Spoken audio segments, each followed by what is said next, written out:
சென்னை சாந்தோம் புனித தோமையார் தேவாலயத்தில் நடைபெற்ற சர்வதேச ஆண்டு பெருவிழாவில் ஏராளமானோர் கலந்து கொண்டு பிரார்த்தனை செய்தனர். மயிலை மறைமாவட்ட பேராயர் ஜார்ஜ் அந்தோணிசாமி தலைமையில் நடைபெற்ற இப்பெருவிழாவில் ஆயிரக்கணக்கான பொதுமக்கள் கலந்து கொண்டு தேரை இழுத்துச் சென்றனர்.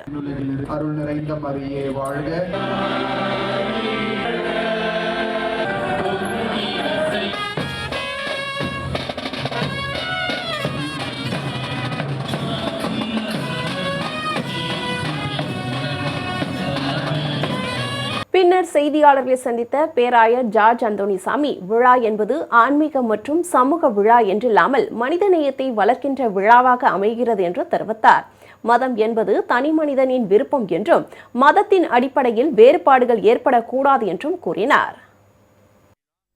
இந்த திருவிழா அடிப்படையாக நம்ம காட்டுகின்ற ஒரே ஒரு கருத்தை மட்டும் இச்சமயத்திலே உங்களோடு பகிர்ந்து கொள்கின்றேன்.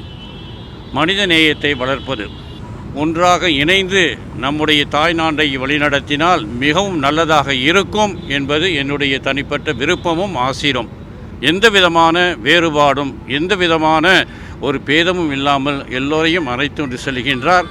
அந்த நிலையிலே இந்த விழாவானது மிகவும் சிறப்பான விழா, ஆன்மீக விழா, அதோடு சமூக விழா, மனிதநேயத்தை வளர்க்கின்ற ஒரு விழாவாக இருக்கின்றது.